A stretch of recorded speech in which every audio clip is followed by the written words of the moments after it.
All right, in this video, we're going to go over a few of the tools that are inside of Drone Deploy that can allow us to make some annotations on the maps that we flew. And so you can go ahead and log on to Drone Deploy and go to your Shipley Farm maps. Uh, this should be after you have received your email that those maps are ready to be viewed. So we're going to go to Drone Deploy. I'll go back and we can look at Fly, and this shows us. I actually did another.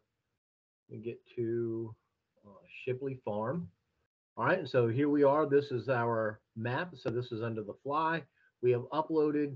Now we are about to explore. Once we explore, we will then export some various reports that we can then use kind of on paper, in person, or maybe send to a colleague or a boss or someone that needs this information, a client. Um, so we're going to go to the Explore tab. And notice here that we can switch in between the different maps that we have flown. So currently this one is looking at Heidelbergs. So I guess we'll just look at Heidelbergs. So go ahead and click this little drop down box and it'll show you the different maps. So we're going to use Heidelbergs.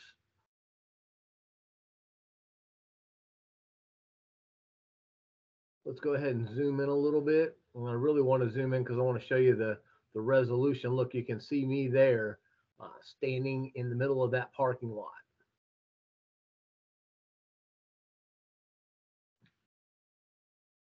Zoom out just a little bit more.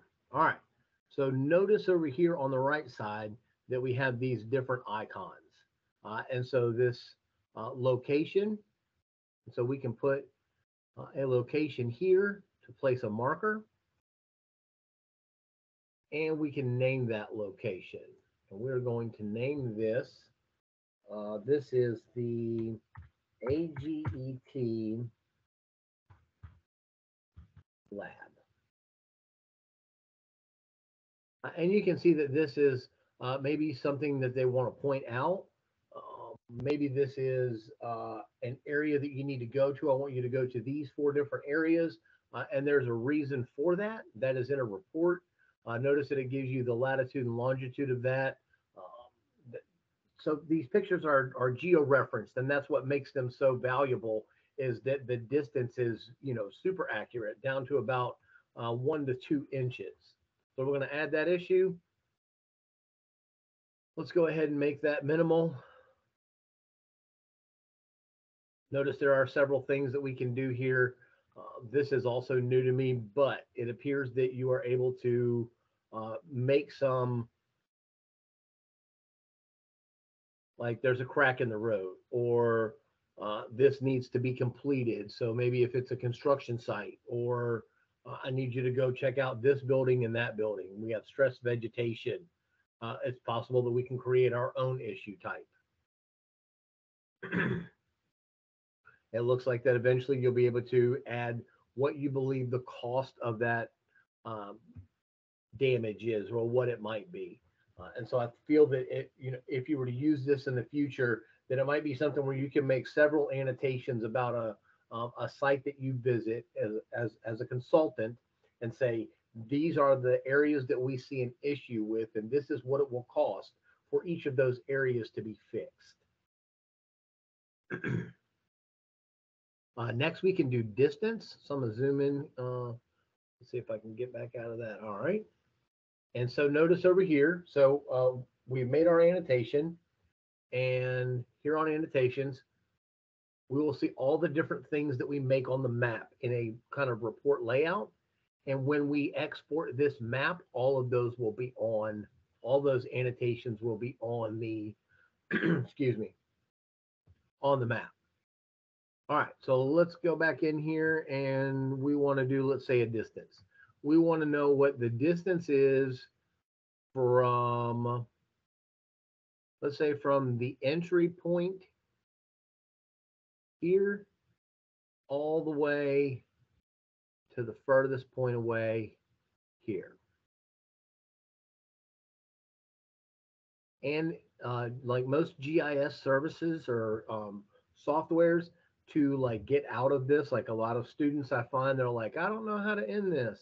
And when you're at the point that you want to end, you just double click. Okay.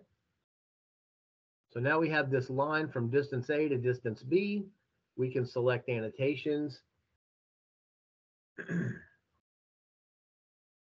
We can select this untitled line, and it tells us, oh, look, it even gives us what the elevation is over that period. And so here we are starting off short. The elevation is going to rise a little bit somewhere in here. Look, it even shows you, notice that I am at the top of this peak, and notice on the map, it shows me where I am along this line. So this is going from here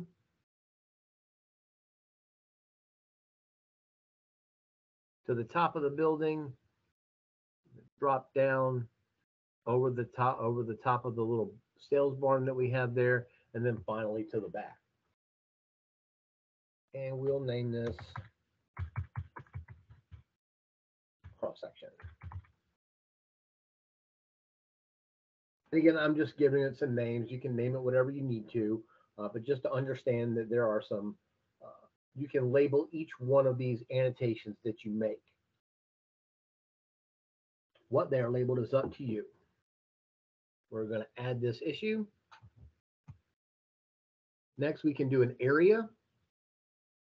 It's going to zoom in, and let's do, I'll click out of that area. See if I can. All right, so I'm going to move my map up a little bit.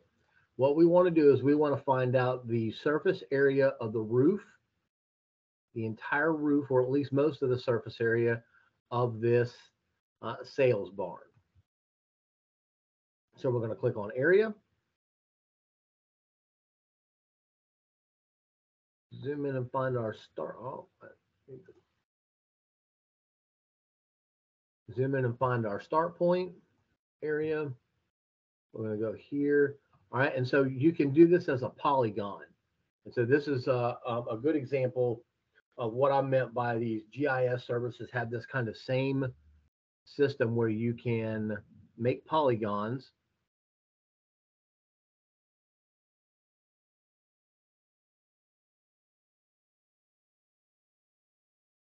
There. So we're basically just going to draw the perimeter of the roof and then finally end back up where we started. And once we get there, we're just going to double tap. And now that is going to finish making that area. We're going to call this, we're going to go and make this a title. We're going to title this Sales Barn.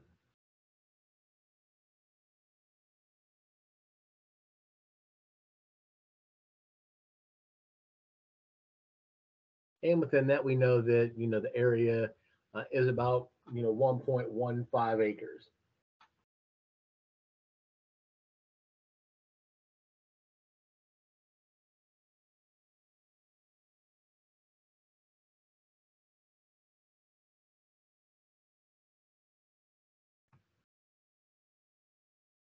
Next, we can do a volume. I'm going to back out of that. Hold on. We're going to zoom out a little bit. And right down here at the bottom of this hill on this trail, there's a pile of lime. And so one thing that we can use this for is to do like volume calculations. So let's zoom into that. I feel like if I had better shutter speed, we would have a better map there, would be more clear. But we're going to do volume. And we're going to basically make a polygon around the edge of that volume. And the more points that you have, the more accurate the volume. And so what this is going to do is calculate the surface area made by this polygon. And then also it knows what the depth is or the height of that lime pile. So we're going to go to untitled volume over here.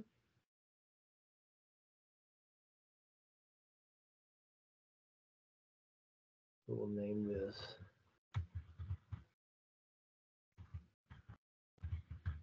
One, deposit one,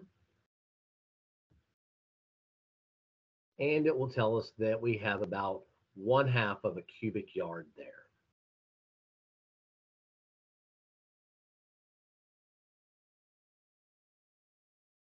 So it knows the area. We can determine the cut based on those two factors. It will, the computer basically does the math for you and determines what the fill of that is. And so that is going to be, I'm sorry, it looks like, no, that's not 113.57 cubic yards.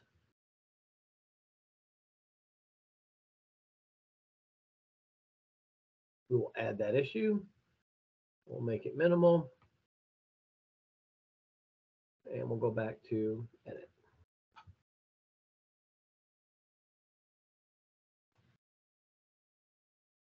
And if I'm not mistaken, we can actually go in and get real particular. Where's it at?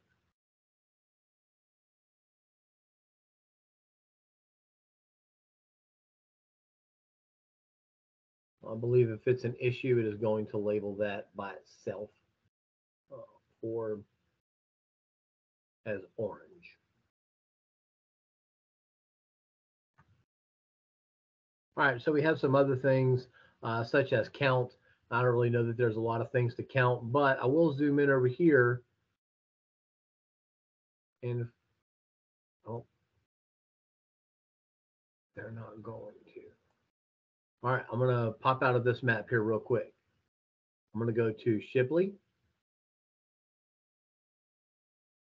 And it's now going to change that. I'm going to zoom in, and if we wanted to use count,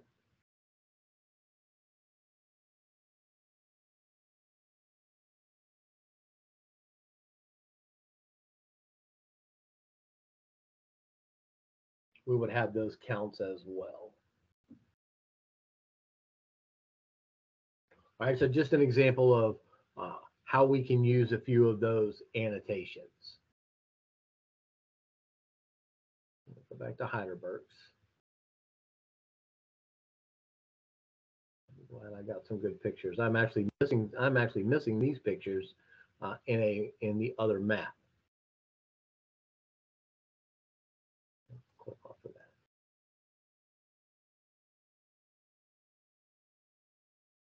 Okay, so we've made some annotations. There are some other things that we can use this for. Let's take a look at plant health. And so nope. In plant health, we're going to select plant health and notice the change in the colors. And this is going to tell us where we have maybe some issues with plant health, where the plant is where the plants are growing well and where they're not. And so let's zoom back out. All right. Notice the green colors here. Notice the lack of grass in this area. I'm going to click back on plant health. And it is showing the reflectance of that grass. It is able to determine that there is more green in this area compared to this area. Now I want you to notice that this might not always be accurate because look at all the grass that is growing on the roof of Heidelberg's. So it's important to understand that like where you are looking at, it's just because it's picking up that darker color. So, for a consumer drone like this, it can kind of give you a quick indication of where you have, trouble spots in your pastures or maybe in your cropland or just in general. But you need to be aware what you're looking at. And so if we were flying something like that was an actual multispectral image, these colors might be a little bit different. But this is just giving you an indication that we can use this drone to kind of pick out where the good and the bad spots are. And so this is probably the path that the cows take. They actually hang out down here. There's some trees down here maybe they hang out at. And then as they travel back to get moved, these are all probably compacted areas where grass doesn't grow because these are just travel patterns. Okay, so we got plant health. Next, we're going to look at elevation.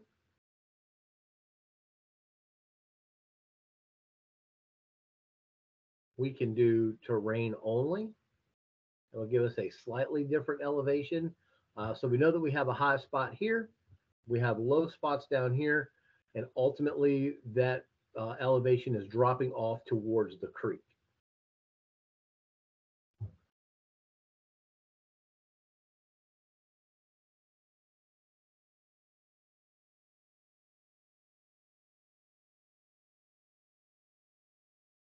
Just for our general elevation, it is taking into account the uh, Heidelberg's Pavilion as well as the sales barn and giving those as higher than the ground, which is obvious. So there's a difference between whether or not you want to include the buildings or whether you just want to look at the ground elevation. And so this is kind of one way that we can do biomass estimation because the the camera can sense the top of the crop and as compared to what the elevation of the ground should be.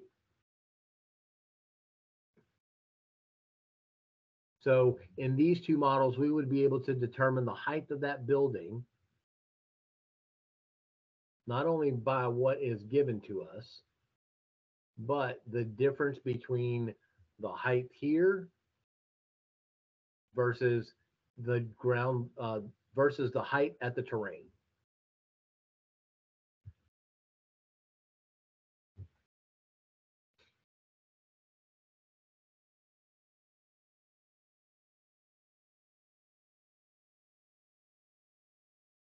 Okay, so we have at least marked the location. We can do the distance. We know we can do area. We can do volume and count, possibly the radius of a pond if we were trying to determine that. If it were not a perfectly circle pond, we could at least do the area and do pi r squared. And well, we would probably do the distance across the pond. But if we had the area tool, then we wouldn't have to do pi r squared. Well, I have this here. Let's look at something else. Let's look at this model down here. I'm going to click on model, and it is going to generate a 3D point model of the farm. Now, if you remember from a previous video, I mentioned that we could do cross hatches and that we could do enhanced 3D models. And so if we had done that, the drone would have flown around and taken pictures from the angles.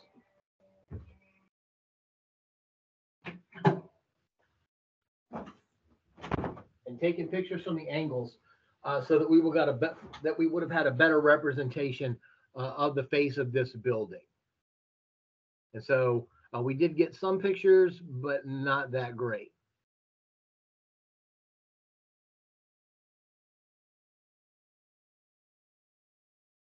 And so I believe that in the next video, or at least the next assignment that I have, I'll go out and make sure that I take these crosshatch images so that we can view this 3D model. I know I'm not too super familiar about how to use this particular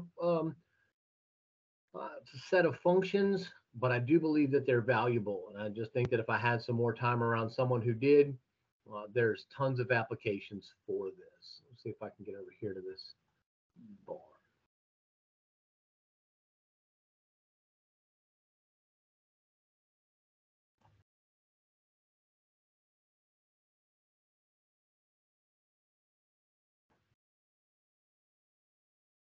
Really not liking the quality of the map. And that's my fault. I did not set the shutter speed properly. I believe if you hit control, if you hold control, you can actually scroll the map.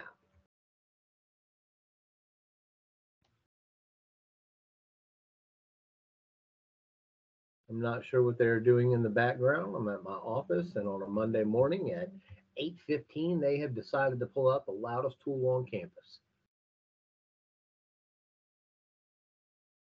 So you can see that there I am, probably not a good representation of me.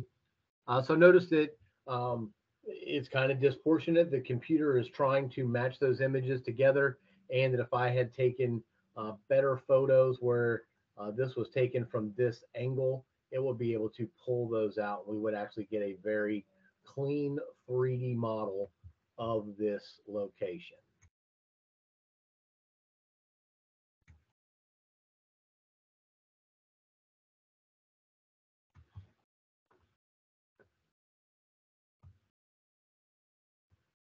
Okay, so that's what I have mostly for this video. In the next video, we will go over downloading and exporting our reports.